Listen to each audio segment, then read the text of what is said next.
We're driven by the search for better. But when it comes to hiring, the best way to search for a candidate isn't to search at all. Don't search, match with Indeed. Indeed is your matching and hiring platform with over 350 million global monthly visitors, according to Indeed data, and a matching engine that helps you find quality candidates fast. Ditch the busy work. Use Indeed for scheduling, screening, and messaging so you can connect with candidates faster. Leveraging over 140 million qualifications and preferences every day, Indeed's matching engine is constantly learning from your preferences, so the more you use Indeed, the better it gets. Join more than 3.5 million businesses worldwide that use Indeed to hire great talent fast. And listeners of this show will get a $75 sponsored job credit to get your jobs more visibility at Indeed.com/Blue Wire. Just go to Indeed.com/Blue Wire right now and support our show by saying that you heard about Indeed on this podcast. That's Indeed.com/Blue Wire. Terms and conditions apply. Need to hire? You need Indeed.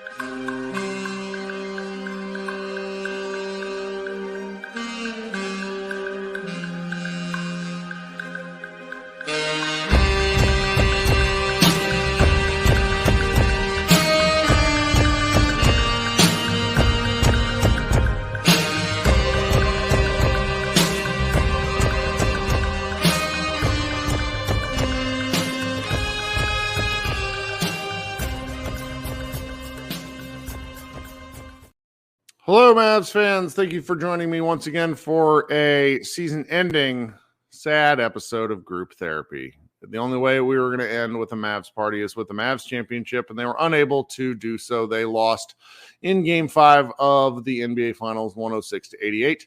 For those of you listening on an audio stream, if you missed the recap show, Josh Bowe and I rambled for about 40 minutes. I yelled at some people towards the tail end of the show. A good time was had by all.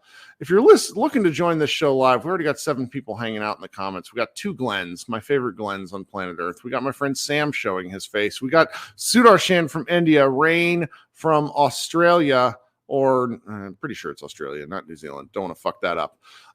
We'll be on, until people don't want to talk anymore, because this is going to be the last time we do this kind of show. Though I will say, in the off season, we will have various opportunities for live shows where you guys can come talk with us. I see a lot of my friends. We're just going to go in order. Starting out first from India, Sudarshan. Hey, Kirk. Good morning. Good morning. What's going on, man? Sorry you had to witness a loss to start your day. It's okay. I knew it was coming after Game 4, and I saw Zach Zarba was the official. I knew that was coming the moment I saw that. In any case, little Zach Zarbo. That's interesting. Go with it. I mean, it just felt like we were happy to not get swept. It was kind of like the World Series. So I am with that. Yes, that's true. I think everyone was just exhausted. But, I mean, it was a fun season. No one expected us to be in the finals. We rebuilt the team on the fly. Things are enjoyable again. And I might be the only Mavs fan in the world who says this. Please no LeBron James on this team next season. Okay.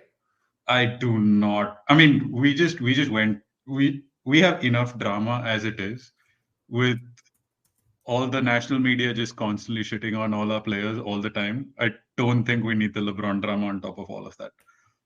Fair enough. But I mean, yeah, it was great. I can't wait to see what this team actually becomes with a solid training camp off season. I think Nico Harrison will cement his place as executive of the year if he actually trades Tim Hardaway Jr. That's been kind of like the silver lining on top of this entire playoff run. I'm like, this is going to be the last time that we ever see this man in a Mavericks jersey.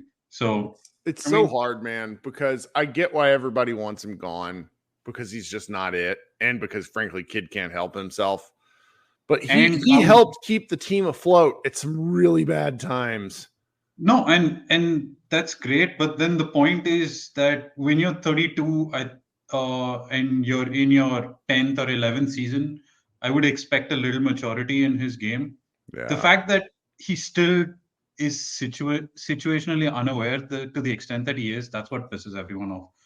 Um, that's the main thing. But I mean, the other great thing about this finals run is it's finally helped me get my routine in order. I'm notoriously not a morning person, but I mean, I'm always up at 6 a.m. for a Mavs game, so I just need to pretend like there's a Mavs game for the rest of my life, and I will be up on time. So it's awesome. That's really funny. Yeah.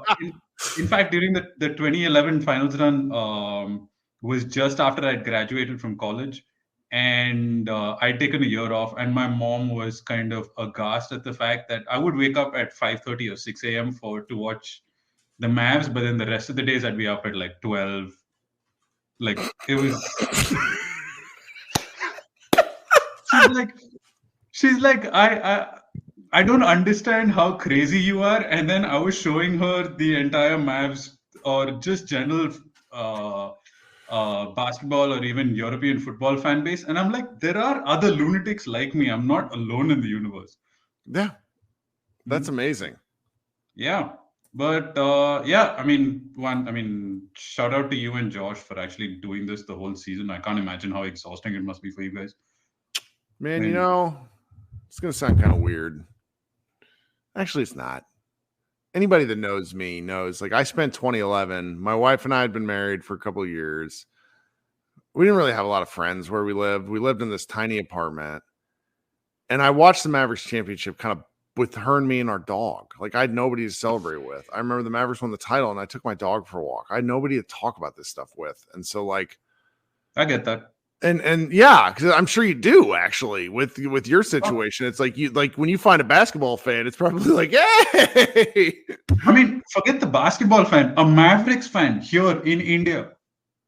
I mean, everyone over here, even if they are fans, they are Laker fans, or now they're Warriors fans because I mean they're bandwagoning. And I'm sure at some point there will be about a few Celtics fans around. But I mean, yeah, I've been a Mavs fan since 2000, so it's been nearly 25 years of this.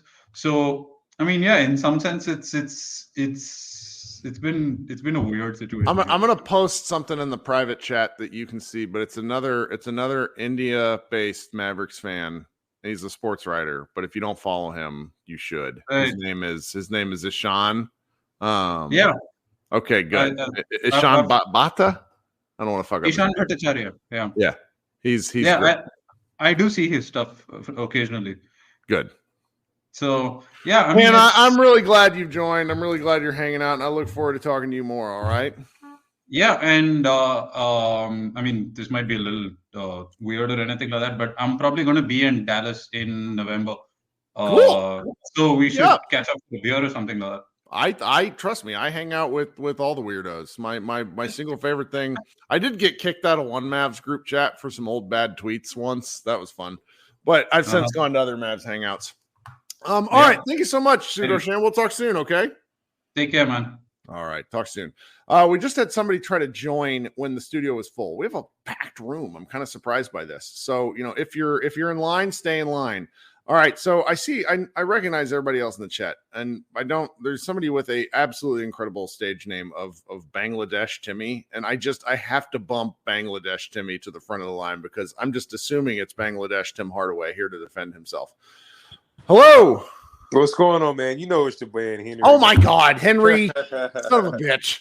Henry's always teasing me with these new names. Henry, what do you got for us? What's going on, man? Before we get started, what are you grading Jason Kidd's performance? I guess you can start with the finals or the season, but obviously just for the playoffs, what are you giving it the grade? Season, a solid A. Playoffs, a solid B plus. I want to be mad at him for some of the things he did in the finals, but I also don't know what his other options were.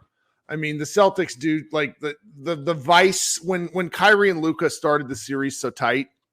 The vice just slowly squeezed them. My thing is I want, and again, I made a post about this, but I think the guy was trolling and laughing at me. But I think we should obviously switch to more of a European offense. As far as the head coach, again, I'd still probably put Budenholzer. I doubt you're going to steal away. Okay, obviously for the big basketball fans, it's fucking impossible. But if we can get Partizan's coach, would be amazing. But again, slim to zero chance of that happening. Real Madrid's coach, I don't know. Igor, where's Igor right now? Where's Igor Coco? Is he still in? Where's he at? Oh no, sorry, taking a big drink. No, you're all good. So I'd say either Mike Budenholzer or Igor as the head coach. And some people are going to laugh at it, but I'd have D'Antoni as an offensive coordinator. But we have to. Do you know how old that man is? I know. You know how old Popovich is? But looking at Indiana play Boston, they gave them a hell of a more of a scare than we did, even though it was a sweep. Just with their constant flow, constant motion, constant DHOs. We need to. I was arguing with the Warriors fans. If you look at the Warriors in 2022, and then if you look at the way Indiana played them last round, that constant motion, constant movement, not allowing them to get set up. Like Curry wasn't doing a lot of ISOs, a lot of screen handoffs, relocation, easy threes. Like we needed more of that, more movement. We have to dead that ISO shit this year. Did it. I don't want to see that shit again. So I think we do need to change up on the coaching staff. If Kid wants to stay, fine. But we have to get some European coaches in here and completely revamp and overhaul the offense. I do want to see more Omax because he's our best point of attack defender, which absolutely killed us this season. So I would like to see more of a motion offense. Obviously, I'm a Kyrie fan club, and he plays like dog shit. I don't know what demons he has, but Jordan had the bad boy Pistons in the Celtics for a little bit. Braun had San Antonio in the Celtics for a little bit. Boston's your boogeyman for Kyrie. So until he overcomes that, it doesn't matter if we get back here again next year. If we just run into the Celtics again, until he overcomes those demons, like, I don't know. What do you think? He's got, Kyrie's talked a lot. I've appreciated how candid he's been this offseason, this finals, this whole season about a lot of stuff. Kyrie's grown on me in ways that I couldn't have ever predicted. But I also think that there was, within the final stuff, I almost think he crossed the Rubicon into too much honesty. There was a lot of like, these guys are in my head. It was like he was trying to overcome it with honesty, and that wasn't the path for me. I appreciate how much everybody likes him. Did you see all the hugs he gave everybody at the end? I mean, I think Tatum is probably the only one that wanted to strangle him at some point from what I've read and heard over the years, but everybody else seems to kind of – it's a different time in their lives as years ago. But Kyrie's talked a lot about how he's aging, and, as he's aging, he's understanding what he can do mentally versus what he can't do physically, and is starting to recognize that. Kyrie's range of outcomes is so interesting to me. It's like he could play another 8 years at a high level, or he could retire in 2. And I just don't know what to expect from him. I hope he's happy. I do think the Celtics basically showed, all right, ball handling is good, but the Mavericks needed a third one. Like every time PJ dribbled the ball tonight, it was like it's like watching the 8-year-olds I coach. Just can't seriously. I don't know why the fuck he keeps bringing that ball up. I guess you had Jordan Poole, but who else really did Golden State had, and they did just fine in 2022. Granted, this wasn't the same Boston team, sure, but yeah, I don't really think they had another third ball handler. So how did they see success, and how did Indiana see success when we didn't? We were clearly more talented than Indiana. The pace was a big element. I mean, the pace really was, and some of that lies at both Luka and Kyrie's feet. I think to a degree that they just have less ground to cover. It's a different with the Pacers. You're having to guard 60 feet of basketball. It's just a different world. Man, thank you so much for hanging out. I'm going to fly through people because I am fading. Like I'm just toast, and they're all like 14 people waiting to talk. I appreciate you all season, man. I hope we talk soon. Okay. Yes, sir. See you, man. All right. Coming up next, then, is my man, Rain. Rain, man, what's going on? Oh, it's, all things considering, I'll take the end of the season 99 times out of 100, with that one time being the time they do win a championship. Sure. That's where we're at. To anyone who, look, it's all right to feel down and feel sad about not winning the championship. They were, if you want to say, they were close. They made it to the finals, but if you think about it from this perspective, this team is pretty young. If you think about its construction, they've only been together a couple of months. There's a bunch of genuinely young players on the roster with plenty of room to improve. Imagine next season if Lively hits 33% of threes and maybe he takes 2 or 3 a game. Mm-hmm. That would be awesome. If Derek Jones, if we can keep him, that is, and there's an interesting rule change I'm hearing about where they could basically the Mavs could basically sign him now, from what I understand. Or which player? From what I understand, teams can now negotiate with their own free agents before. The Mavericks are like in a quiet level of cap hell, so I don't think they can do anything with Lively right now. No. Yeah, but I'm just saying, if they could keep him, if he and or PJ could improve their above the break 3, not drastically, just even a little bit. Sure. Just even a little bit. If they just each hit one more or hit any threes a game, basically in these finals, that would have changed a lot. I also see we have some tradable contracts. We have some young players that have some talent. Hey, Josh Green just played really well in the last game of the NBA Finals. That's going to stick in some GM's heads. Timmy can shoot, but he's an expiring contract. And so maybe Nico can find another diamond in the rough to actually take a chance on, and maybe he makes that extra swing. Maybe somebody can find someone who can shoot and defend and fuse Timmy and someone else together, basically.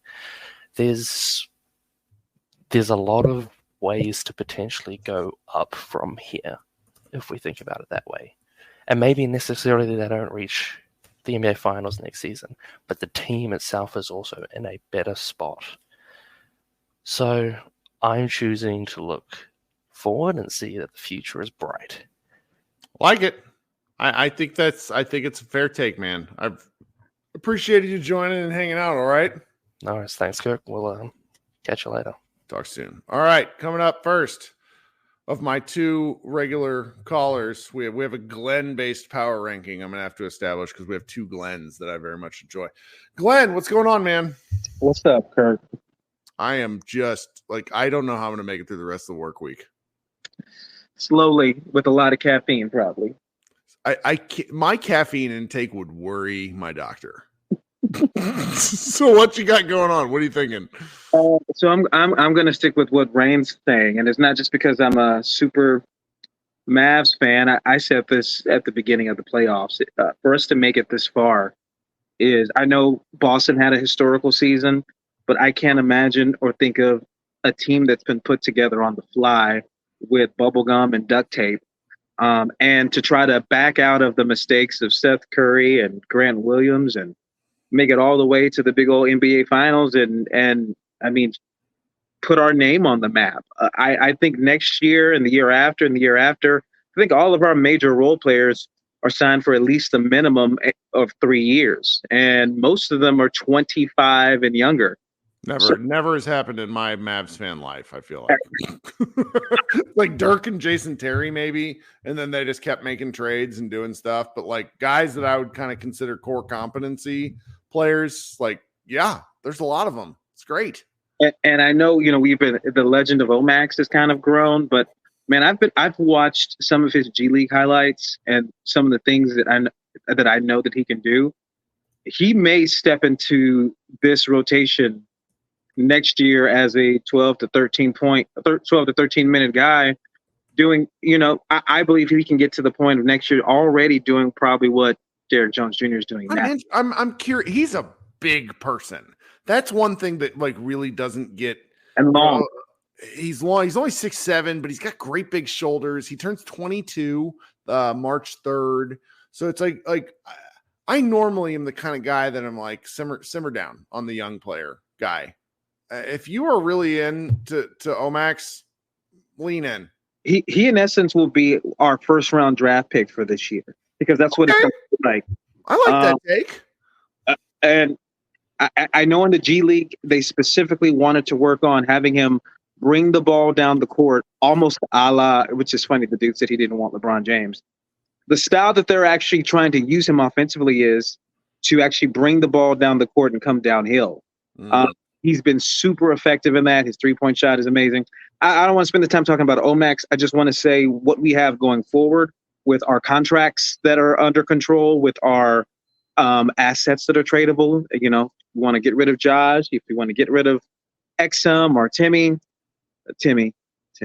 But we have options. We have so many options going forward, and I think we have the right people at the helm. Nico, for certain. Kid, for anyone that says we should get rid of Kid, and I heard the guy earlier, it's never going to happen, especially now. And he's have to do something right to get us here. I mean, he can't fart and fall over himself to get to the finals.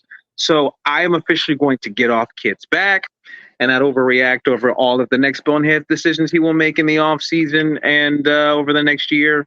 And just believe we have a good nucleus, and we'll be back in the thick of things in the next few years. So I'm excited. Man, I appreciate your comments. Appreciate you hanging out with us and joining regularly. Hopefully you'll be hanging out with us a little bit in the off season. I'll be there, man. All right. Talk soon, man. Coming up next, Jose, the man, the myth, the legend. What's going on, dude? So I want to talk a little bit about the game because I was extremely frustrated, you know, just watching the first quarter. The first quarter, I feel like we did like good enough until like the last 2 minutes. Oh, so bad, man. We They were were just hanging around, and then turnovers and mistakes. Yup, and the momentum it was just a complete avalanche from there. Everything just got sucked out. Like, granted, our offense was still like in the mud, but there was still some like sign of life. You know, it felt like we had something to build on, and after that, it was just nothing but like three. Like the Celtics commentator, or I mean not commentator, but the PA guy, like all you could hear him. It was like shit that made me want to mute the TV, but I was just like highly invested into the game at that point where I was just like, I'm gonna ride this out. I mean, I did turn the game off by like the 6-minute mark in the fourth because I was like, I'm not sticking around to watch the celebration. You want to know something like you'll laugh. My wife kept that shit on throughout the ceremony. I'm here getting ready. She keeps the whole thing on. She's watching it. And I feel like one of those bum ass wide receivers after they lose to Patrick Mahomes is just standing there on the sideline like, I'm gonna fucking do something about the Mavericks. Like, I need to take this shit in and internalize the loss. Man, call me a sore loser all you want, but I had to turn that shit. I immediately actually just turned it on to your broadcast. Like I was anticipating like your show to start because I was like, if anything, this is the only thing I'm gonna watch before I go to sleep tonight. But you know, just to talk about the team, I got some flack for like my comments about Luca on Twitter. It's like it never ceases to amaze me. I could like specifically put like, hey, you know, this tweet is not about blaming Luca for the entirety of the series. This tweet is just acknowledging like his flaws, and that's committing on defense, you know, keeping his conditioning up. Like, you know, you're at the 106 107 game mark of the season by now. Like, you know, all the wear and tear is dragging you down. Like, of course the injuries don't help, but if Luca is saying after the game like, hey, you know, the injuries be damned, I'm good enough to go. Like, hey, I'm gonna take Luca's word on it. Like, yeah, we probably don't want Luca, you know, putting so much strain on himself to commit on defense. But the thing is, if he's good enough to go, he's good enough to go. I mean, look at KP. He was playing with, you know, the tore muscle on his ankle, and he still played 16 minutes tonight. Like it's just little things like that. Like I'm just like I'm not gonna blame everything on Luca's injuries, but I do want some level of consistency when it comes to Luca's commitment to defense. And then also like I can't justify Kyrie's play in this series at all. Like Kyrie was a big disappointment. I mean, in game 3, he finally showed up, and then game 4, I mean, we didn't play enough. Like where it was like, oh, this is gonna be like the Kyrie breakout game beyond game 3. It was just like we ran them off the court, and we sent them to game 5, and like we need a starting caliber small forward. Like maybe PJ switches into small forward and maybe we just get a upgraded power forward. I don't know how that happens, but hey, with Nico, I think I have a lot of optimism going on and building in the off season. It's just like we have Dwight on the bench, we have Markeith on the bench, we have THJ, we have AJ, who I don't know how he fits, but we have something there, but we also just have some players that hey, we might just need to move on from and see what we could get, see how we could continue to build. Like me personally, I want to be cautious on like, hey, we'll be back here next year. Like I do love the fact that we have a young core going into next season. But the thing is, like next season, you're never guaranteed to be here. I mean, look at Denver. Denver was facing Minnesota, and Minnesota beat them in 7. Right. The year before that, the Celtics were primed to be back in the finals. They lost to the Miami Heat in the Eastern Conference Finals. The Mavericks went to the finals in 2006 and 2007. Was one of the best teams in the league and got beat in the first round. So you're never guaranteed to be here, but I am very optimistic in just like how we could build and what the future looks like. Give me a healthy Luka, give me a committed Luka, give me a Luka that's not whining. Give me a Kyrie that knows how to win in Boston. And give me a starting caliber small forward, power forward, whatever you want to, whatever position you think needs to be filled more. And let's see if we could be back here next year or a year from now. But that's it, Kirk. I appreciate you, man. Yeah. I appreciate you for hosting the show. We'll talk soon. Have a good one. Yes, sir. All right. I got my man Sam. Oh, hey, I clicked the wrong button. Glenn, what you doing? You're eating some mixed nuts in the middle of the night. What's going on? Dark chocolate pepitas. But first I want to say that even though we are number 2 in the Glenn Power rankings, we're number 1 in the hearts and minds of your listeners. So look, he clicked in before you. There is no official Glenn Power ranking yet. I'll determine one during the off season. No, that guy should be ahead of me in the power rankings. He knows a lot more about basketball than me, so I'm totally cool with that. So before I say what I want to say that I love this Mavericks team. They're my favorite Mavericks team. I'm going to fix that. Favorite Mavericks team in the history of the Mavericks? Well, since the chairman of the boards. I adored the chairman of the boards team. In 1988, I appreciate all the effort that this team put in. I loved this season. It was so fun to watch, and it was very fun to watch to do the after shows and the contributions that you and Josh made. I very much appreciate. Thanks, buddy. So I'm happy with the Mavericks getting this far. And then I got to say, I need you to talk me off the ledge here, because when I agree to change my avatar for a team, that's an implied agreement that they're going to give 150%. And they did not, man.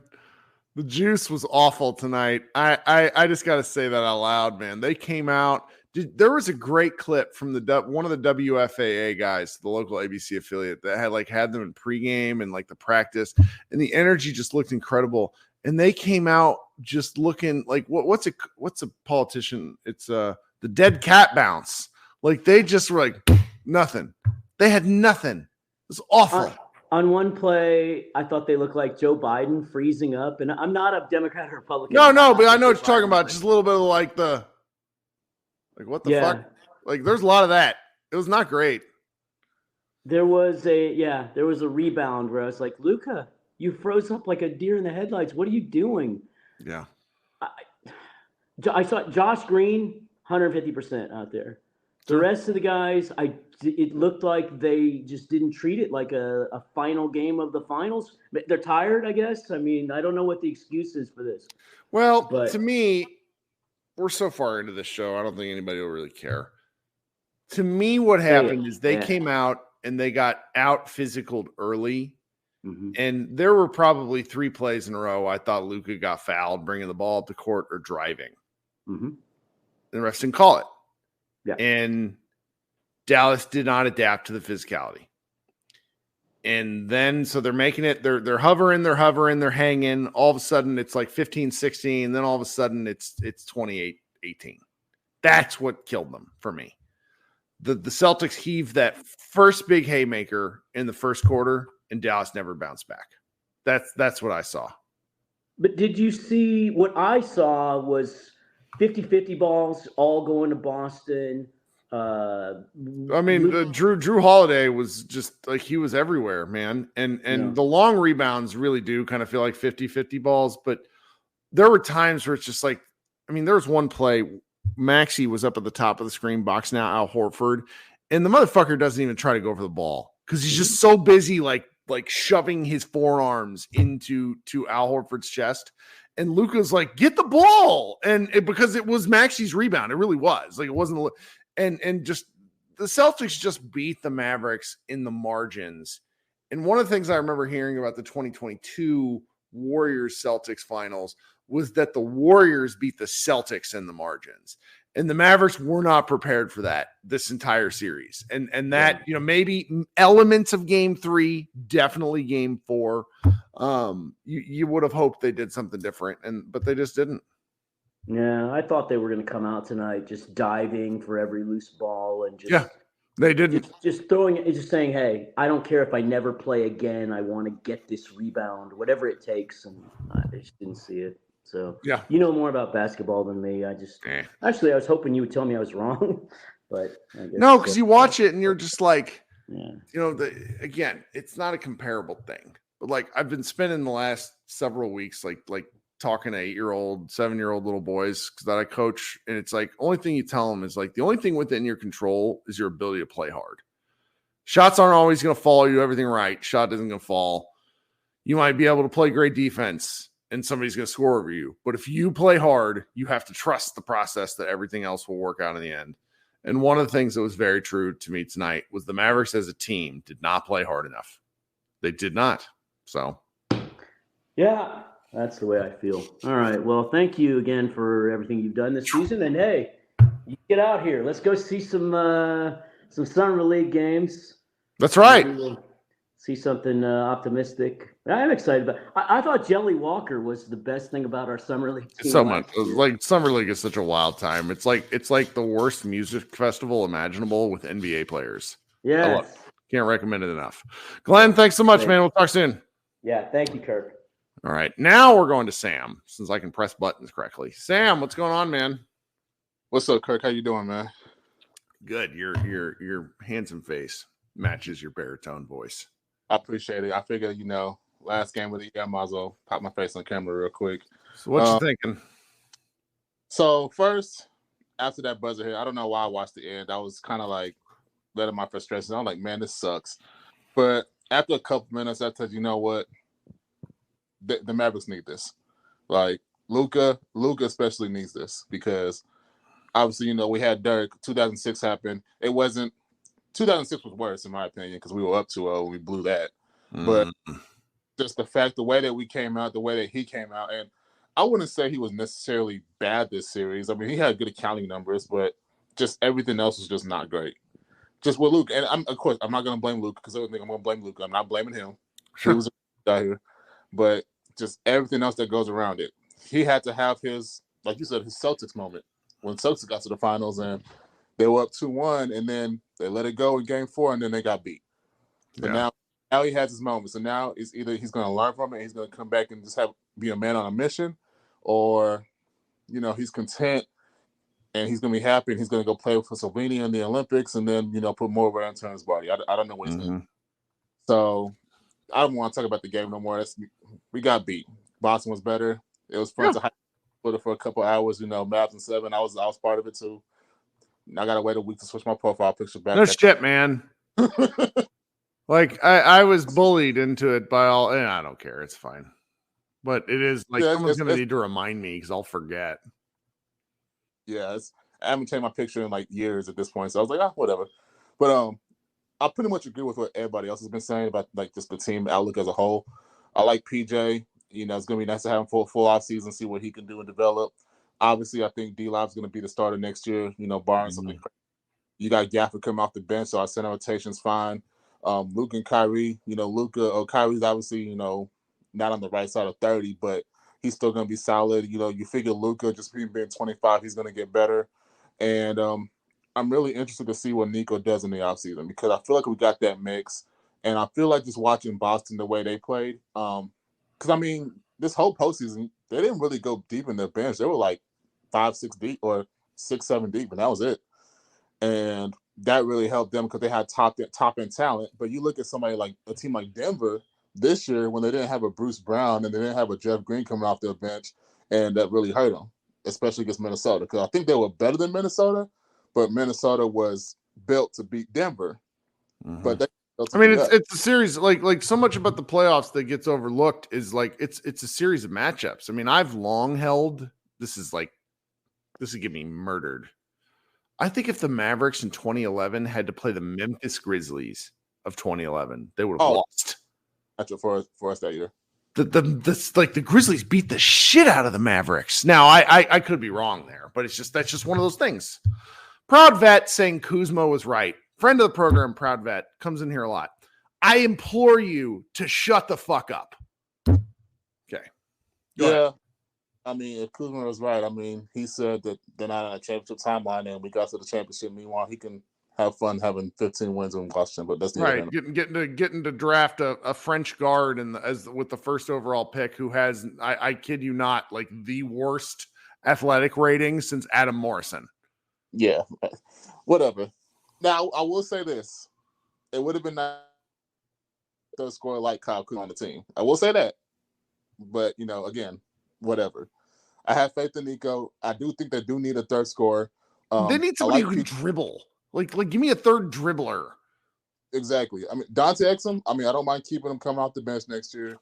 I don't know what they do about Tim, but he's expiring contract and whatever, you know, he comes or he goes. I'm not cool. Whatever. I feel like they finally doing what we've been wanting them to do for 4 years. Sure. They're young. They got get players. That's what Miami's done. You just get players and make it work. And some of the players they develop really well. Some of them may not. Hell, you know, next year maybe AJ Lawson has a big role. Who knows? You know, you never know. I'm not saying he's going to become like a 20-point per game scorer, but you never know. Omax, we'll see what he does in Summer League because everything works out right. I will be in Vegas next month for Summer League. So hey, you're okay. Yeah. You need to send me a DM. I will do that. All right. Birthday week, I will plan to be there. So I might check out a couple of Summer League games. You should, man. It's great. $50 or whatever the ticket is, whatever the face value ticket. It's like you can leave and come back. You can do whatever you want. I make a Summer League pitch to every basketball fan every year. It's so much fun. I mean, I wish I would have went last year when Victor was there, but you know, whatever. You know, just got yes. Right. Yeah. Sam. I have faith in this team, man. Like I said, this sky's the limit. Like everybody's saying, you're not guaranteed to be back, so I'm going to enjoy it. I'm going to be mad for a night and then be like, oh, well, it is what it is. Boston was better. So, yeah, we'll just see what happens, and hopefully, you know, we can develop and come back next year. Talk soon, buddy. Have a good one, man. All right. Brandon's coming up next. Then we got Sean and Brian. We're going to close it out. What's going on? Oh, shoot. I clicked Sean first. Sean, you there? I'm so bad at this, Brandon. This is why I shouldn't run my own show. Sean, what's up? Hey, how's it going, Kirk? Welcome. What you thinking? Oh, I would love to know your thoughts on Luka because I talked to you last week, my first time calling last week after taking my son at the game and game 3.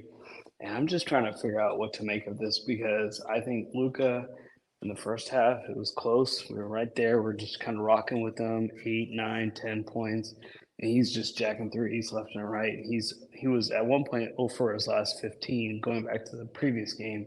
Mm-hmm. And he's still jacking threes. And I'm telling my son, we're in an Irish bar in Chicago because we're on summer vacation. We're in an Irish bar, and everyone's really nice to us. And, they're just, good sports. But I'm telling my son, like, man, this guy's mentally weak. Like, Luka, again, we would not be here without Luka. And Kyrie is mentally weak in terms of the Boston curse thing he's got. But Luka is the key to this whole thing. And I'm just watching him play the first half. And it's like I said last week to you, Kirk. The guy, he goes out, has a horrible game like game 3, just shits the bed, acts like a petulant child, and comes back on Friday, plays balls out, doesn't complain, doesn't do anything. He just plays the game, mature, composure, everything. And then the next game, he's back to his old self. And I would say today he didn't wasn't complaining do the any refs that complaining. much. He didn't do any He complaining didn't complain tonight. the refs that much. But man, he what worked Friday, Kirk? He was going to the hoop. They cannot stop him going to the hoop. They did a much better job. He was jacking up threes. They did a much better job sending a second guy at him, though. That's Luka. And they had KP on him, and he was still trying to go for a quote unquote kill shot on KP. I didn't like. Dude, there was a 3 he took at the top from the top of the screens, basically like the left wing. That I didn't like that one, but I felt the Celtics did a pretty good job of walling off him taking like a 4-foot floater and instead forcing him into a bit of like a turnaround like shot, and he didn't make enough. And then it sort of devolved because nobody else was making anything either except for Josh Green. Yeah, so I've got 2. So those have been 2 points. One was the game was lost at the end of the first quarter when Luka literally was just playing dumbass basketball, doing either 3 points or right inside the 3-point line jumpers, and then turning the ball over to go on that 9-0 to help Boston go on that 9-0 run to end the first.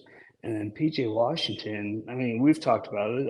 Every Mavs fan that's been actually watching the games, they know this guy cannot dribble worth shit. And why kids stuck with him so long while Josh Green is literally lighting their asses up and providing energy and spark, playing good defense. Yeah, he's shorter than Tatum.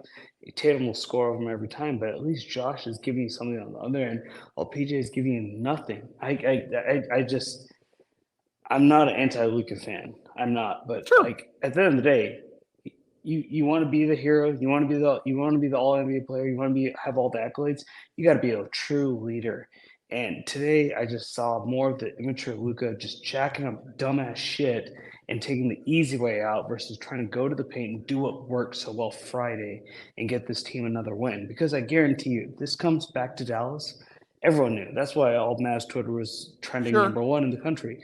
If we get back to Dallas for Game 6, Mavs in 7 for sure. Everyone knew it. Luka knew the assignment, and he fucking did what Luka fucking does. He just has shit games. I don't think Luka shit the bed. I think he wasn't good. And to me, a Luka true shitting the bed game is a completely different kind of meltdown. You know, like it was really frustrating watching Jason Tatum finally make his drives after like, what was it, 3 straight games of just like throwing up bullshit. And so it's like there's all these little margin thoughts. And like, if you're very frustrated with Luka, I do understand it because he was not good enough. And that's sort of where I will leave it. So I just don't. I honestly just you would think after 2022, the last season not making the play-in, he would learn his lesson. And I told you last week after Game 3 and all the money I spent, how frustrated Mavs fan land was. It's like I told you, I want this team to get swept. And Friday night was awesome. I'm happy for the team, but I just think this kid, he needs to eat humble ass pie because he just thinks he can just shit all over the place, have a horrible game, be a petulant little child, act like he's above the game. He's not above the game. He's got to play the game. No matter who you are, Jordan or anyone below that, This game is simple, and he does not seem to understand that. He just seems to think, I will turn it on when I want to. And the game's not like that. No one can just turn it on and just win a game by themselves. It's never happened.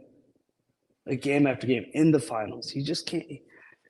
See, I've seen a lot. I love this guy, but man, he just can't keep acting like this. Well, I think there are elements of like getting, maybe less this game and more this series where it's, do the Mavericks need to get down 0-3? Does Luka need to foul out? That's the stuff. We wouldn't be down 0-3 if not for and game so I that sort of stuff. That stuff sort of lands with me a little more than the other stuff, but I we'll see what he does. It's tough because he's by and large answered the bell. Do you know what I mean? I do and I don't, because honestly, we got to hold the guy accountable. Sure. Game 3 should have been a win. Everyone knows it.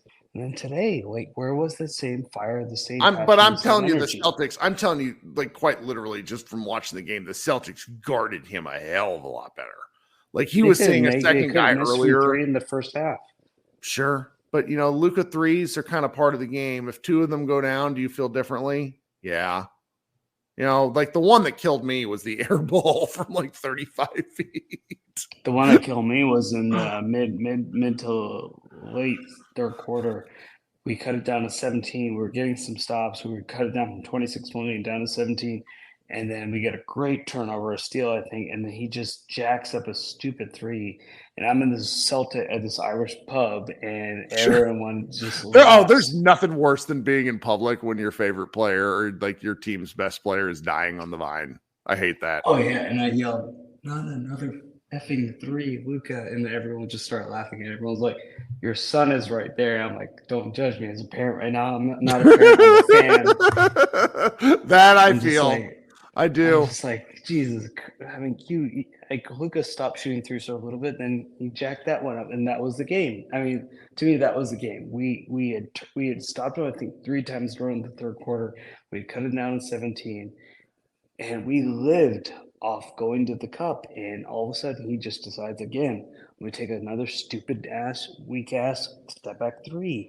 He was over. I think I texted my buddies. It was dating back to the last game. He went 0 for 8, and I think he was 0 for 6 in that game at that point. I mean, Kirk, that's 0 for 14. At some point, you know what works. You're like 8 for 12 inside the 3-point line. Just take it. Take a jump shot inside the 3-point line and takes another stupid 3. It frustrates me. And then why Kid is keeping PJ in the game and running plays for PJ. The guy, I mean, everyone knows it. Like, since we came to this team, we can watch this guy. He can't dribble worth shit. He's a 6'8". He's gonna go to God camp this summer. Oh yeah, I mean, that's what I told my son. Like I was cursing PJ left and right. I just said, look, watch this guy with a full season with a winning team. He's gonna be really good. So I have a lot of promise for him. But I'm like, this is not the game to run the offense through PJ here and there. Like he can't do it. And after 3-4 straight turnovers, Kid finally was like, okay, let me just put in Josh Green. And what does Josh Green do? So he gets another chance, hits another 3, hits another 3. All of a sudden he's 5 for 5. I'm like, my God, Kid, like, what are you doing? What's Luka? What's Kid doing? Like, seriously, this game's not that hard. It's not that hard. Sean, I'm sorry you had to go to game. That you know what? But these are real bonding experiences with your kid. You're a good dad. Thanks so much for hanging out with us. You got anything else? Next year. That's what I told my son. Next year. At least it's not the Cowboys. The Mavs have a better shot than winning. That's true, man. Than the Cowboys do. All right, we'll talk soon. Be good. All right, buddy. Take care. We're driven by the search for better. But when it comes to hiring, the best way to search for a candidate isn't to search at all. Don't search, match with Indeed. Indeed is your matching and hiring platform with over 350 million global monthly visitors, according to Indeed data, and a matching engine that helps you find quality candidates fast. Ditch the busy work. Use Indeed for scheduling, screening, and messaging so you can connect with candidates faster.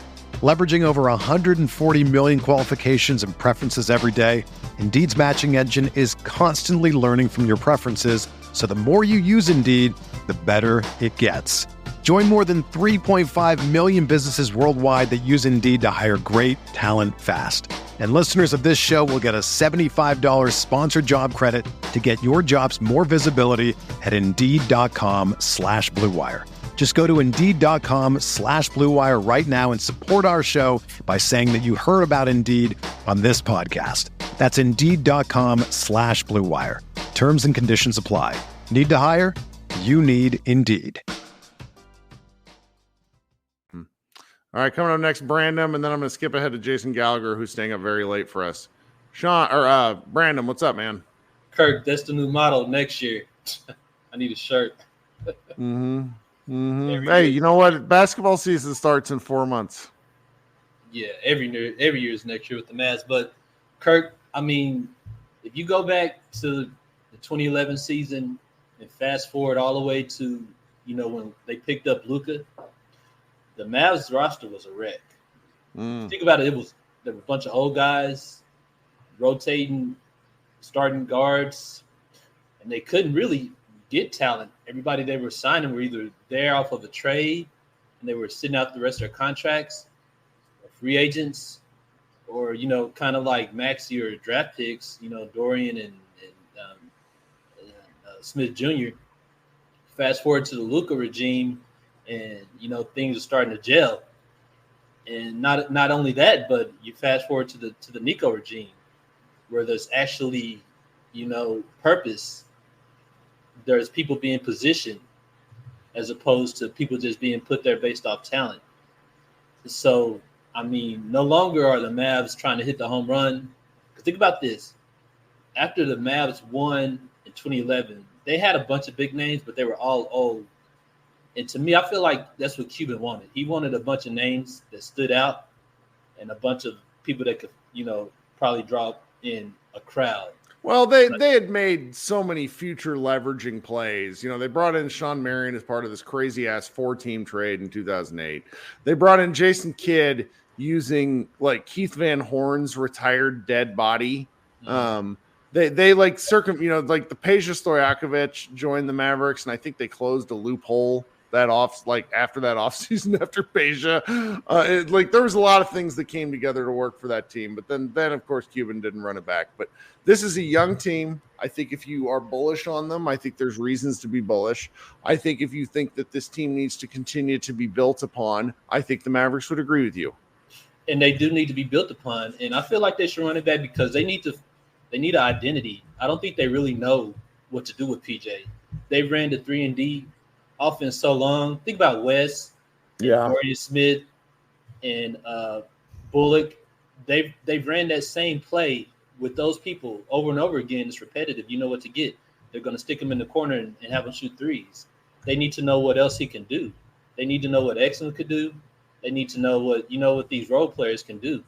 Sure. And I would say that the thing that they really need to focus on is finding a third ball handler, and also, kind of finding a third that backup big if they're going to stick Lively right there, because they continue to play Gafford and Lively as a center, being that they get into foul trouble a lot.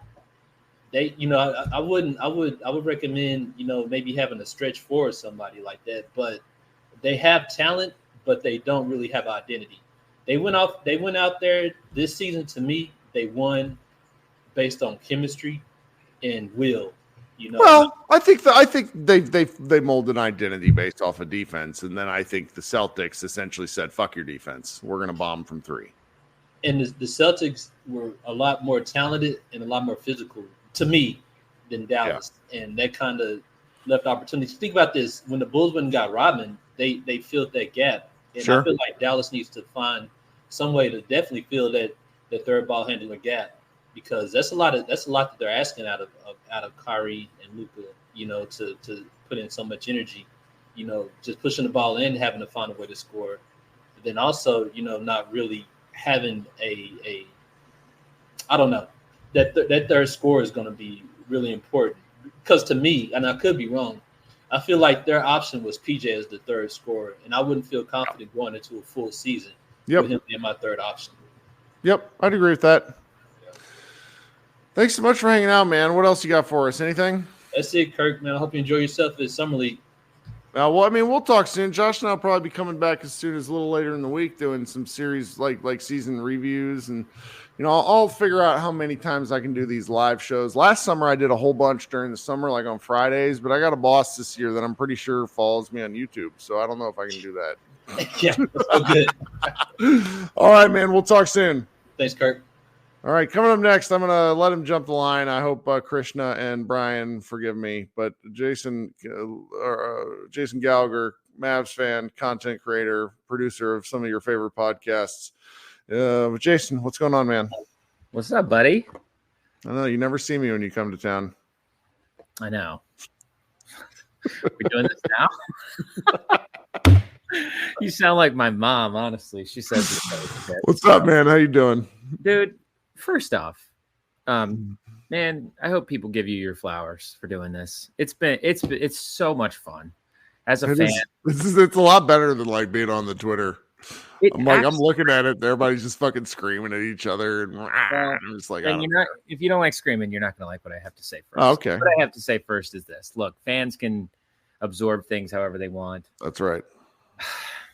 Man, if your takeaway that from this whole season is that you're just like frustrated with Luka, I don't know, man. I don't know. You got to like stop watching First Take.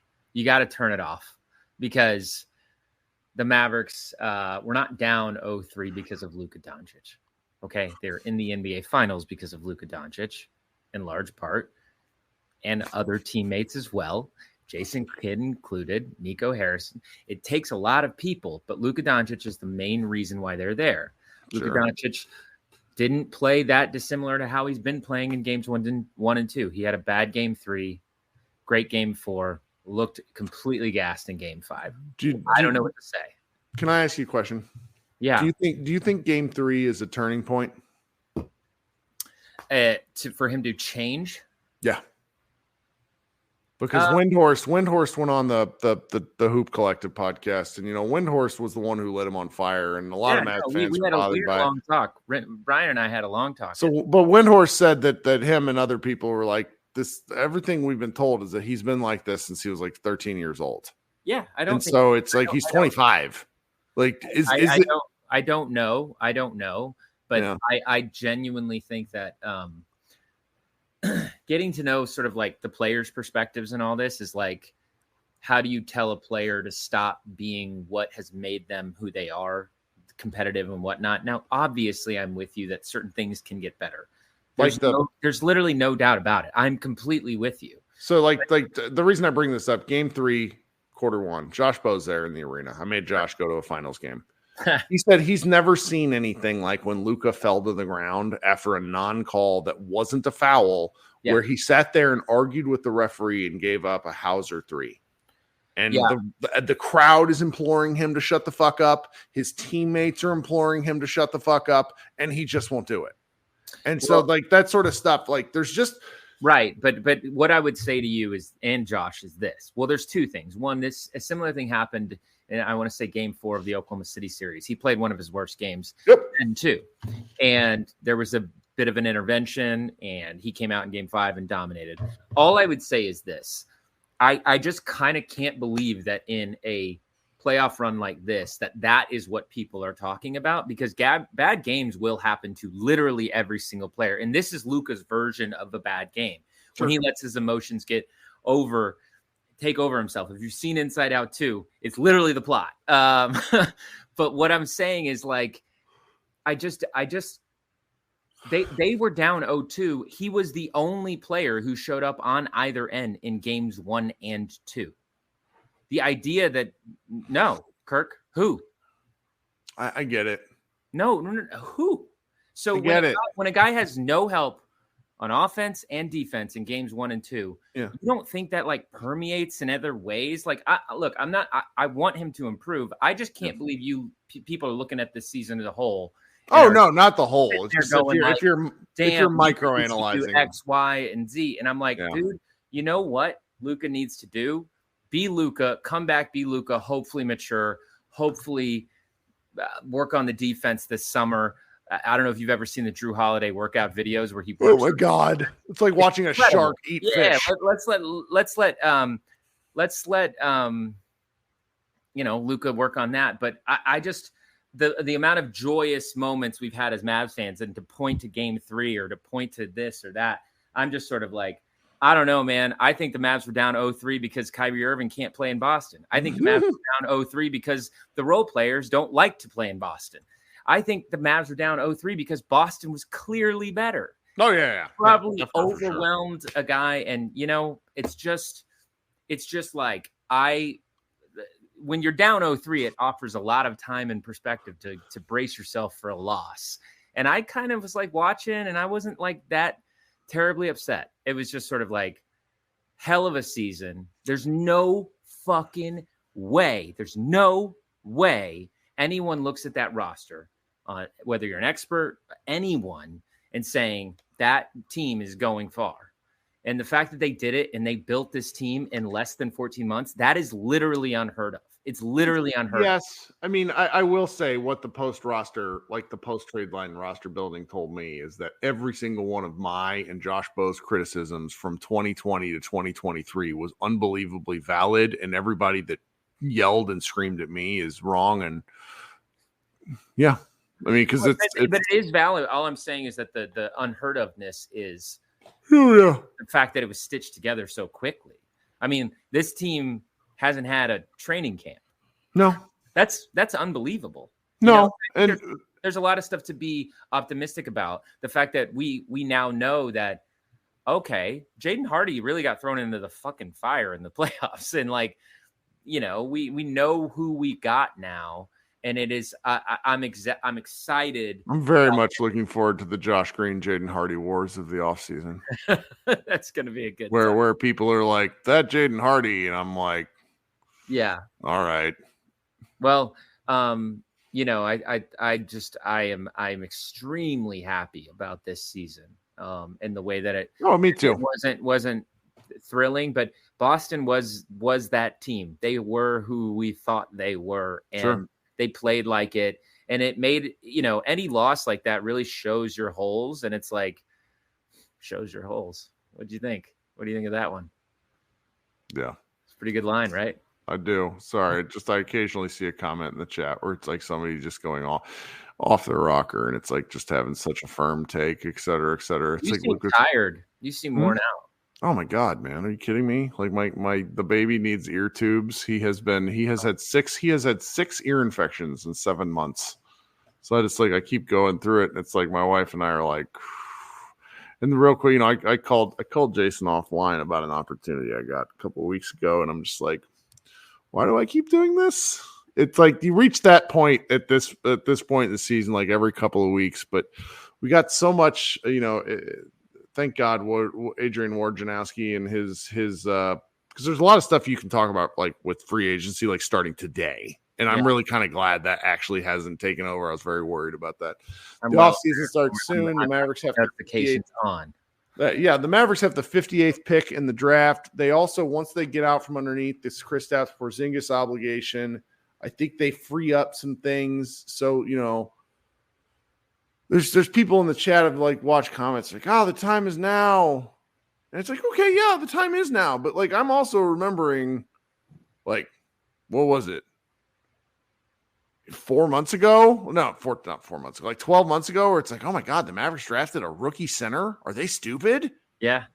And like that rookie center has turned out to be like, he's the second best player in this draft. Like literally. I mean, literally. It's weird how the NBA you're right. It's sort of like modernized in a way that like runs can really happen. Like you could be down 20 and it's like not safe. Mm-hmm. That's how it feels with this roster building stuff now. It's like you could just zip, and now you got a contender on your hands, and it's pretty remarkable.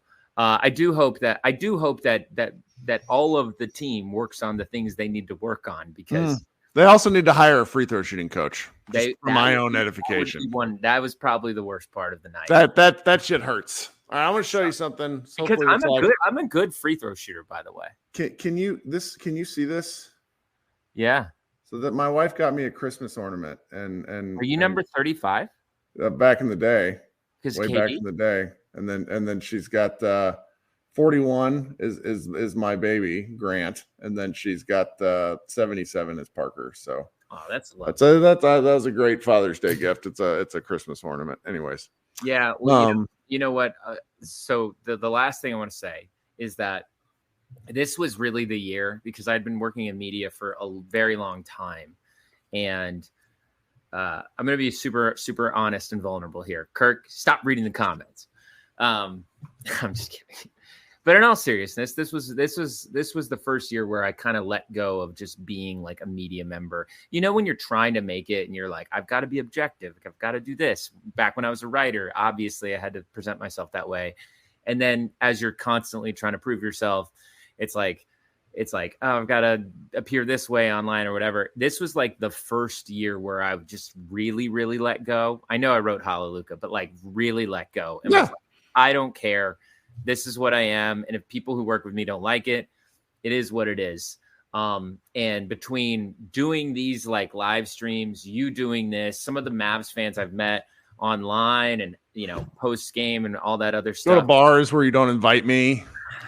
Granted, some of the people there might want to fight me. So that's part of what point being, Kirk, is that it's been really fun. It has been really fun being a Mavs fan this year. And this team and this community has been really fun. And I hope you guys all stay positive because we were better than every other NBA team this year except for one. And don't let any Denver fans tell you otherwise, because if they were better, they would be there. If the end of story. Bye. That's right, man. That's exactly right. Thanks so much for hanging out, man. We'll talk soon. All right. Cheers. Thanks for what you did. Cheers. So there's a quick question. I'm going to bring on Krishna and then Brian. But there's a good question in the chat that I want to address. Brian Feather says, "Did you really shit on the Lively pick?" I don't know if it's worth going back and listening to those series of pods, but I do remember being like, "What? We drafted a center? Fuck!" Because rookie big men are not good historically. They're just not good. Like, that's a history thing. It's hard. It's hard to be good. Anyway. All right, Krishna, what's going on? Kirk, how are you? Little I'm gonna suffer the rest of the week. What's going on? I'm doing good. It's so crazy. Like, I don't know. It's weird because obviously 22 was probably the last time a season didn't even come close to going this long. And it didn't even come close to this, right? It would have been over 3 weeks ago, right, where Minnesota's ended. Yeah. That felt like nothing against Minnesota. You know, I do somewhat. Sure, but it does feel like it was a long time ago. Yeah, and then we felt so good in some ways, and obviously that's its own cup of whatever, its own mess. And I think, you know, everyone, I forget, like, people always say it, right? Like, at the end of every season of every sport, you know, there's always 31 teams that hate themselves because they don't win. You know, maybe some more than others because of, you know, how early it ends or how late it ends. And so, you know, that's just always how it's going to be. And it sucks. And I don't think it's wrong for fans to feel one way or another. But I think, you know, for me personally, like, I can't bring myself to like be that mad at this anymore, because when you go through seasons that are complete slogs, like actually genuinely horrible, and, you know, I try to follow as many teams as I can. I follow so many different sports, and you follow some situations that are genuinely just terrible. Like, not just losing, but like if you follow European soccer, like, there are teams that just lose their team. Like, they just don't exist anymore. And like, that's kind of unimaginable in some ways in American sports. But I mean, recently that happened, like in the NHL, the Phoenix Coyotes, they just disappeared. They got relocated. Right. And, you know, it was a disaster of an organization. And that was less of an indictment on the fans and more of, you know, ownership. And you know, that just happens out of nowhere. And I'm not saying this to say, oh, everyone needs to be thankful. No, not at all. I think that would be presumptuous of me to like even think like that. But it's just that this is frustrating. And I'm as frustrated as anyone, because, you know, you get this far, you want to win. I don't think any fan gets here and says like, oh, you know, I'm happy to be here. Like, that's BS, man. No Sure. one feels like that. It's like a mixture of all kinds of feelings, kind of like, yeah, Seattle, exactly. How could I forget the Sonics, right? But I guess I just used Phoenix because that was the first thing that came to mind for me. Or OKC beforehand, right? Well, I guess OKC is Seattle. What am I saying? But all that to say, for as frustrated as I am with players who, were good in some series and good not, I felt like every single player had something that they did Sure. this season. It's easy to forget that. And, I get it. There's a lot of talk of like trade this guy, trade that guy. And I get it. That's just normal. It's the offseason, you move on. But I think in some ways this season just made me like really reflective of how crazy this has been in a way. What do I want them to do? Oh, they were talking to each other in the chat. I'm so sorry. I got so lost like you. I read something in the chat and I thought See? That's why you can't look at it. I generally don't, but it just, I thought someone said my name and I was dumb. But no, like I think it was frustrating, right? You don't ever want to lose a game like this. I'm sure Timberwolves fans and like Phoenix fans from 22, I'm sure they felt like this, if not worse in some ways. But I don't know. Like, I don't necessarily know how and where this team goes, but I think there are so many exciting things that are like crazy to even just think about. Like, you mentioned the draft. I think about even on draft night, like how many people even think about Cam Whitmore? Like Cam Whitmore was dropping, and so many people I remember on Twitter that night were like, "Oh my God, the Mavericks are not going to pick Cam Whitmore. It's going to be a disaster of a draft." And I was pretty high on Derek Lively, and part of that was just I had some kind of irrational confidence that I thought, I don't know, there's like something. There's nothing supporting that realistically. I just like, it was something stupid in my brain. Like, I don't know, I feel good. And I'm not even a glow. It's just like, I don't know. I'm just happy for this guy. And it sucks. It sucks for everyone. It's just kind of that feeling. And I forget who was talking about it, but it also sucks because like, in some ways having this run was good because I'm sure for someone like him to like go through what he's gone through this season, I'm sure it kind of kept his mind off it. I hope, he's got that kind of support that it's not like not feeling like it weighs too much on him, and hopefully the team supports him, but also all the fans, right? Like I think it's just weird. It's just weird. It's just frustrating, but I do have excitement. I don't necessarily have expectations in terms of like, we need to be right back here. We need to be winning the finals because it hasn't happened. Like what is it now? 6 teams, 6 years in a row since what? 2018. Oh yeah, that's right. Not even forget teams winning the finals twice in a row. No team has made the finals 2 years in a row since 2018. So I'm not saying it can't happen, of course. I'm just saying it's going to be really difficult. But, my hope and, and you and Jason were talking about it, I'm kind of in between you guys both, right?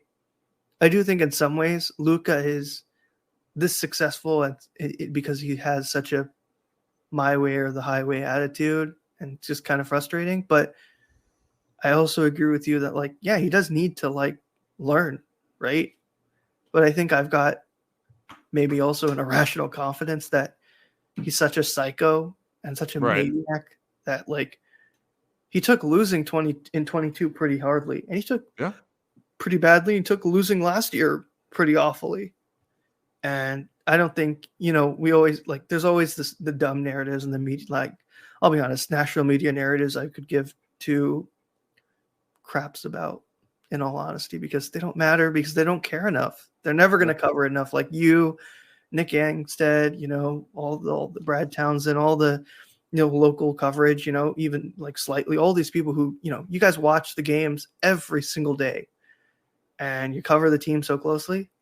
There's obviously going to be a level of detail and attention that national media is just never going to get, because, it's like the student who the entire semester studies versus the guy who like spends 1 week covering the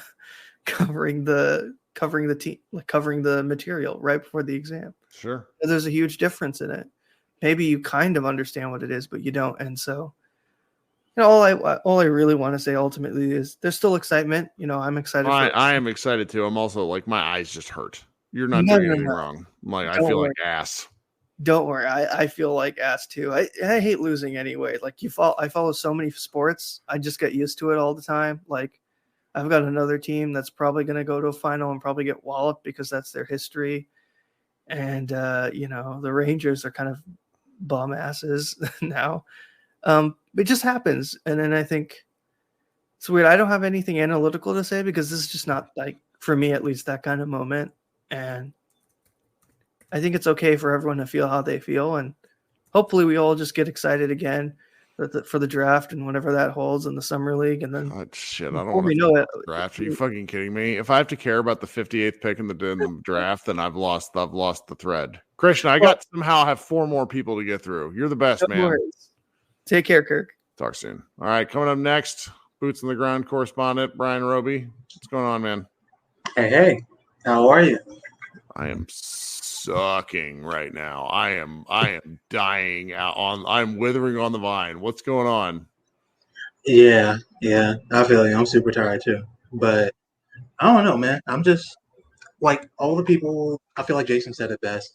All the people who are dooming about like a single game performance in any of this. Honestly, I don't think there's any one thing like a super negative to really take out of this final series going forward, other than Kyrie not being able to get his game off at all in Boston was super troubling. But like aside from that, we've had a hell of a playoff run. I've been on record saying once we beat the Clippers, we won a playoff series. Everything after that was gravy, and we beat 350+ win teams. We beat 2 of the top 3 seeds in the West. The only reason we didn't beat third one is because Denver lost to the Denver lost to the Timberwolves, so they couldn't get the playoffs. Now we did everything we needed to do to establish ourselves as one of the best, if not the best team, like in the West, like going into the next year. We've established ourselves as one of the best teams in the league. Luke has established himself as like firmly in contention for best in the world and like up there in that top tier.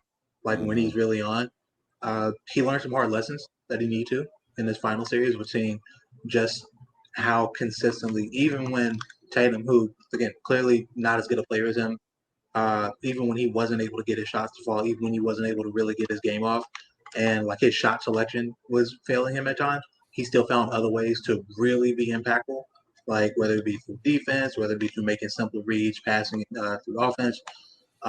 He found other ways to really just like affect winning and impact winning. And I'm really tough on like the team as a whole for the first 2 games because Luka was out there with no help. But game 2 was winnable. Game 3 was winnable. I honestly feel like I don't feel as bad as a lot of other Mavs fans just because once they couldn't win that game 2 where Boston was shooting that poorly, I just kind of like dissociated. I was like, yeah, this we're gonna lose this. So it's just a matter of in how many games, right? Yeah. So I wasn't hit too hard by like the loss tonight. I did the bit. I was watching Game of Thrones the entire game because I was like, all right, it worked game 4. So when I try it again, so I'll rewatch the game back later. But the effort will vex you. A lot of folks walk away when you're looking at elements of the effort. Things came apart at the wrong times. There were lapses in this game. I mean, there was one Drew Holiday 3 where Maxi Kleber is like doubling down on KP with Luka behind him, and you'll see it, and you're like, Maxi, what the fuck are you doing? And it was like, and again, not to pile on Maxi, but it's like when Maxi is bad, he's awful. And then it's just like you can't help but wonder where would the Mavericks be without the Josh Green 3s. And so it's just the Celtics were better. The Mavericks made way too many mistakes. And here we are. Yeah, and it's why I am still so excited about like the team going forward. I am a person who like gets pretty excited for the draft, and I've completely forgotten that we had the 58th pick. I don't think we're going to do necessarily anything with that. We might use that and Tim's contract or something like that to move up. But I am excited for Nico to try and trade up and get into like the 40s, the 30s, grab a player in the second round that could help like the back end of our rotation or be like a developmental piece. Because there are some guys, they're going to be like some wings that can score, some wings that can shoot. that'll really be able to help out the back end of our rotation where we really need help with scoring punch off the bench. I think they'll get rid of it and they'll try to sign, more back end guys that just off of like redemption arc kind of guys.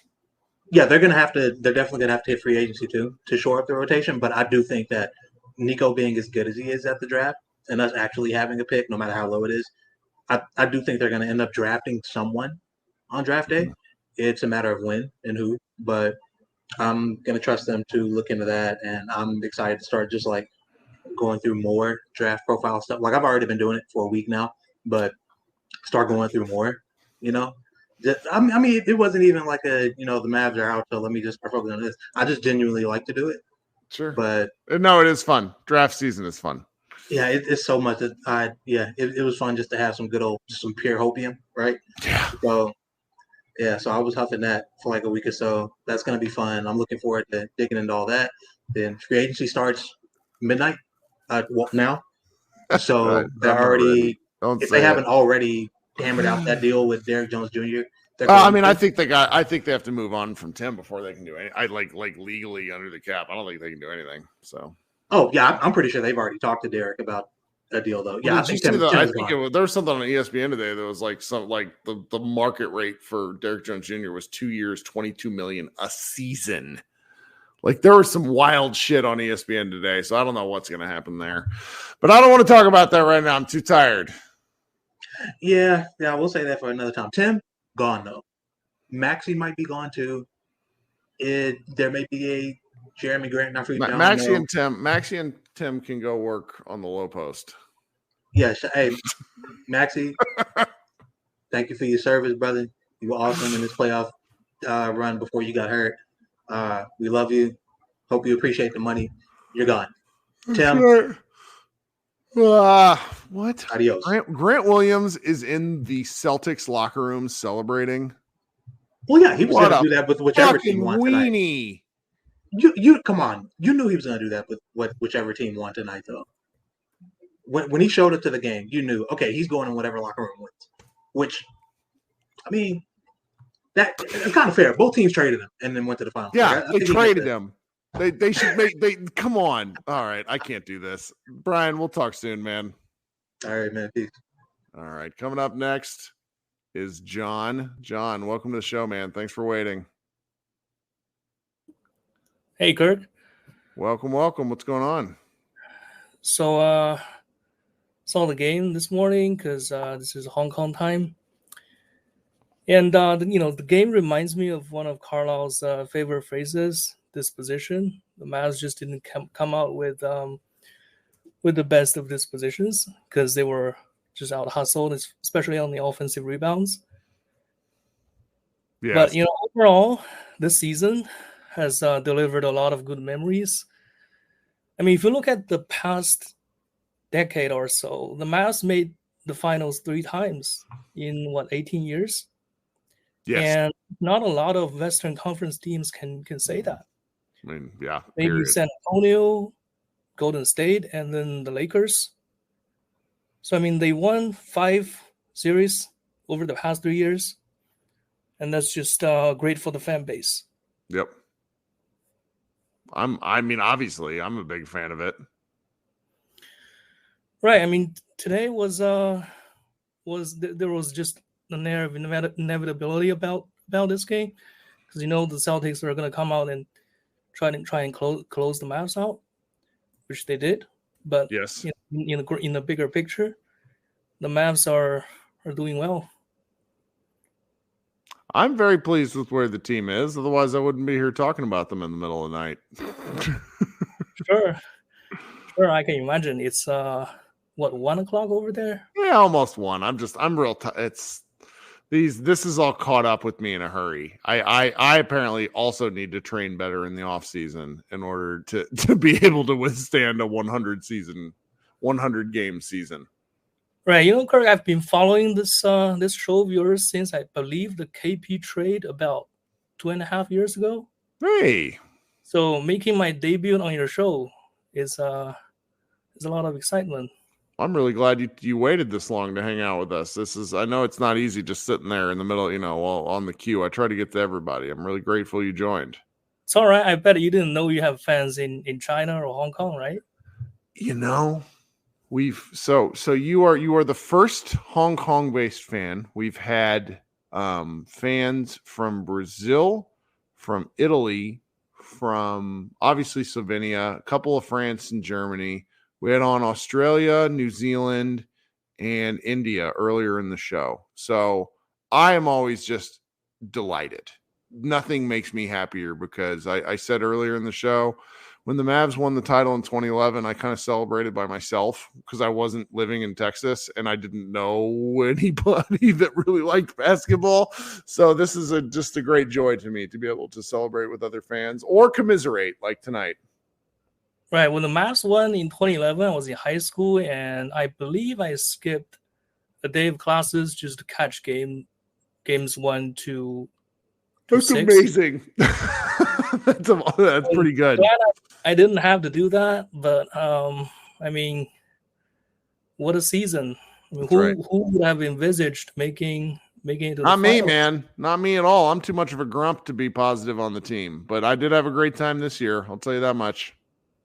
For sure. I mean, we don't know when the next time they're going to be in the finals. I mean, the West is going to be packed, and even just within the division, right? The Grizzlies are coming back, the Pelicans with Zion. So we can't take it for granted. So just it's been a good journey this season, and we should cherish the memories for sure. That's the right attitude, John. Thanks so much for hanging out. Hope you come back. All right. See you next season, Kirk. All right. Well, and just remember, guys, we do a fair amount of off-season pods, though they're probably not near as exciting as any of the game-to-game stuff. Tyler, what's up, man? Yo, what's up, man? I was at the AAC watch party tonight, and let me tell you, yeah, turned into a soul snatching pretty quick there. Yeah. But had to get out of the apartment and go watch. So. I got nothing negative to say, though. First and foremost, appreciate you and Josh and everybody who you have on doing these after the game. It's always good to get to listen, whether it's live or replay or next day while I'm sitting in the office. So really appreciate you guys for doing that. It's great content for all of us, and we really appreciate it. And then with the Mavs, like. It's not the fall that kills you. It's the sudden change of direction, and that's what tonight felt like. So for all of it to come crashing down at once is obviously tough, but so much good stuff came out of this year with Luka and Kyrie developing, and then there's Derek Lively, who went from potentially a G League guy to someone who is now universally viewed as the third or fourth most impactful or best Maverick, let alone this season, but moving forward. So I'm so excited for what the future might hold. And for them to get to this stage, it was unexpected. And I think that's what made it so sweet, is that you could have told us in February that we'd be in the NBA finals and be like, no freaking way. So yeah. The fact that they got there, just incredible. And it's a good time to be a Mavs fan. So I'll go to for all his falls and all, which have all been, of course, widely documented.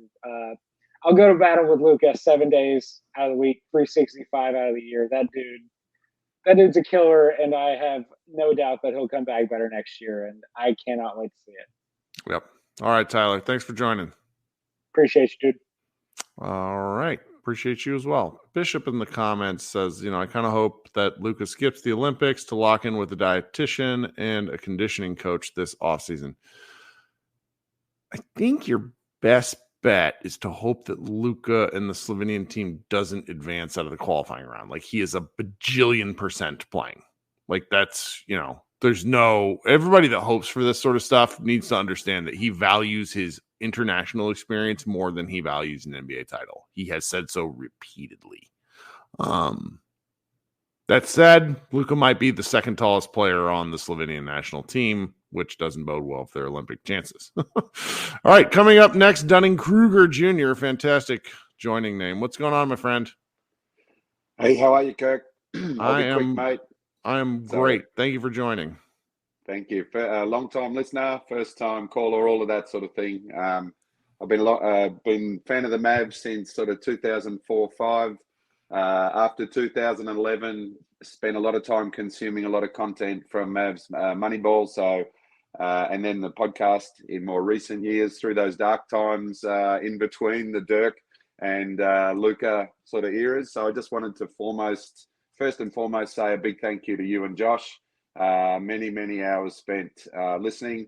Like I said, there were some pretty dark times, and hey, I think you were always probably a bit harsher on Cuban than I was. I sort of believed, but I think you were right on that one.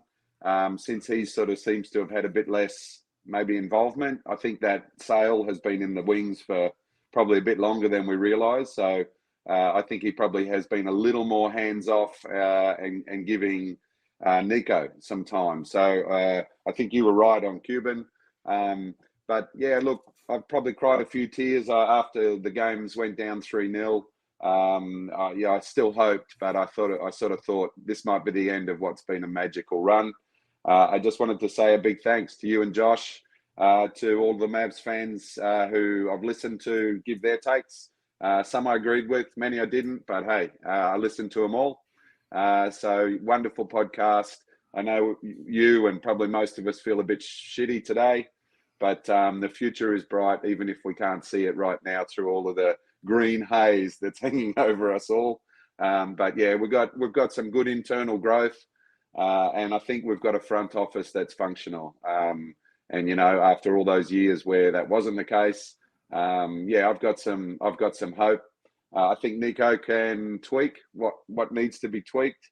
I feel we overachieved this year. Personally, I'd love to see Tim Hardaway Jr. and 2 firsts that become available after the last Knicks pick conveys. I'd love to see if we could twist Atlanta's arm and get Bogdanovich. That'd be a pretty handy little addition. But hey, whatever happens, I'm very grateful to you and the Mavs community, and just wanted to say thanks. Really appreciate that, man. Hope you come on in later shows. All right. I will do, brother. Hey, take it easy, my man. Get some rest. We'll see. There is no rest for the wicked. Okay, team. I'm sure Josh and I will be back later this week. I don't know what day. I want to start kind of our series recap shows. I don't really know how much we're going to do about free agency or off season. I just don't know. I don't really like Josh and I have always been shit at the speculatory side of things. So we'll see. All right. Great show. Great season. Appreciate everybody. Y'all are the best. We'll talk soon. Go Mavs.